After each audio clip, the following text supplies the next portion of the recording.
지금부터 부동산 관계장관회의를 시작하겠습니다. 부동산 시장은 2022년 완화된 대출 규제가 금리 인하 기대, 토지거래 허가구역 해제 등과 맞물리며 올해 초부터 서울을 중심으로 변동성이 확대되었으나 새 정부 출범 후 627 가계부채 관리 강화 방안을 시행을 통해서 진정세를 보이고 있습니다. 그러나 2022년 이후 착공이 감소되는 등 서울 수도권의 주택 공급 여건이 녹록치 않으며 주택시장의 근본적 안정을 위해서는 충분한 공급이 기요합니다.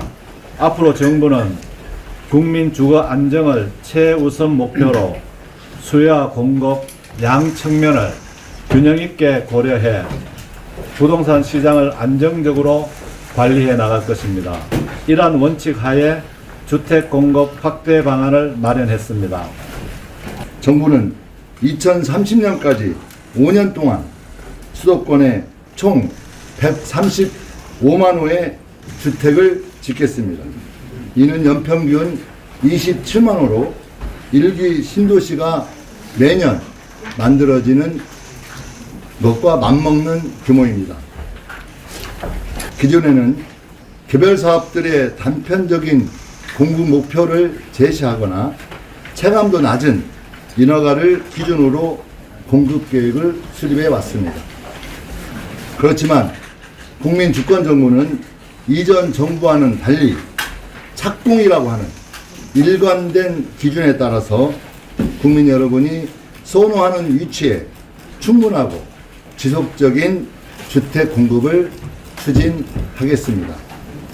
또한 규제지역 내 담보 인정 비율을 현 50%에서 40%로 즉시 축소하고 유주택자의 전세대출 한도를 2억 원으로 하향하는 등 가계대출 관리 기조를 확고히 이어나가겠습니다. 실천 가능성이 높은 과제들로 대책이 수립한 만큼 후속 조치도 속도감 있게 추진하겠습니다. 양질의 주택을 충분히 공급하는 데에 정부의 모든 역량을 쏟아붓겠습니다. 먼저 신속하고 원활한 주택 공급을 위해 각종 규제들을 적극 개선하겠습니다. 특히 도심 내 주택 공급 확대를 위해 상업용지 등 비주택 용지의 용도 전환을 원활하게 하고 정비사업 등의 돌림돌이 되는 규제들을 과감히 해소하겠습니다. 부동산 불법 행위로 인해 피해를 입는 국민들이 없도록 부동산 시장의 법 질서를 엄정하게 바로잡겠습니다. 국무총리를 중심으로 관계장관 협의체 등을 통해 집값 담합, 전세 상위 등 부동산 시장 거래를 교란하고 서민들의 삶을 위협하는 불법적이고 악질적인 부동산 범죄 행위에 대해 범정부적으로 단호하게 대응해 나가겠습니다.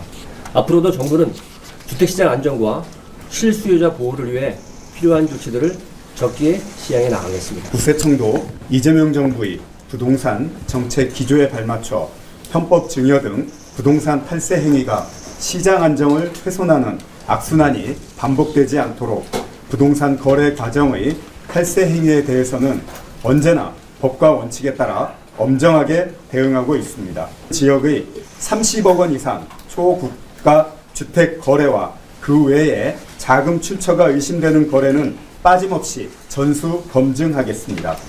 이에 미성년자, 사회초년생 등 고가 아파트 취득 30대 이하 연소자는 한층 강화된 기준을 적용하여 엄격하게 점검하겠습니다.